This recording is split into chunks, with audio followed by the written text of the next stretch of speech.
कार्तिक मास का आज लिखो 14वां अध्याय। श्री हरि कृपा करें, श्रद्धा प्रेम बाएं। तब उसको इस प्रकार धर्मपूर्वक राज्य करते हुए देख देवता क्षुब्ध हो गए। उन्होंने देवादिदेव शंकर का मन में स्मरण करना आरंभ किया। तब भक्तों की कामना पूर्ण करने वाले शंकर ने नारद जी को बुलाकर देव कार्य की इच्छा से उनको वहां भेजा। शंभु भक्त नारद शिव की आज्ञा से देवपुरी में गए। इंद्रादिक सभी देवता व्याकुल हो शीघ्रता से उठ नारद जी को उत्कंठा भरी दृष्टि से देखने लगे। अपने सब दुखों को कहकर उन्हें नष्ट करने की प्रार्थना की। तब नारद जी ने कहा, मैं सब कुछ जानता हूँ, इसलिए अब मैं दैत्यराज जलंधर के पास जा रहा हूँ। ऐसा कह नारद जी देवताओं को आश्वासित कर जलंधर की सभा में आए। जलंधर ने नारद जी के चरणों की पूजा कर हंसते हुए कहा, हे ब्राह्मण, कहिए आप कहाँ से आ रहे हैं, यहाँ कैसे आए हैं? मेरे योग्य जो सेवा हो उसकी आज्ञा दीजिए। नारद जी प्रसन्न होकर बोले, हे महाबुद्धिमान जलंधर, तुम धन्य हो। मैं स्वेच्छा से कैलाश पर्वत पर गया था, जहाँ 10,000 योजनों में कल्पवृक्ष का वन है। वहां मैंने सैकड़ों कामधेनुओं को विचरते हुए देखा तथा ये भी देखा कि वह चिंतामणि से प्रकाशित परम दिव्य अद्भुत और सब कुछ सुवर्णमय है।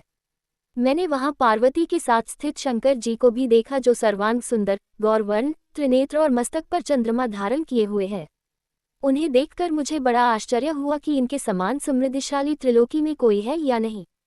हे दैत्येंद्र, उसी समय मुझे तुम्हारी समृद्धि का स्मरण हो आया और उसे देखने की इच्छा से ही मैं तुम्हारे पास चला आया हूँ। ये सुन जलंधर को बड़ा हर्ष हुआ। उसने नारद जी को अपनी सब समृद्धि दिखला दी। उसे देख नारद ने जलंधर की बड़ी प्रशंसा की और कहा कि निश्चय ही तुम त्रिलोकपति होने के योग्य थे। ब्रह्मा जी का हंसयुक्त विमान तुम ले आए हो और देवलोक, पाताल और पृथ्वी पर जितने भी रत्नादि हैं सब तुम्हारे ही तो हैं।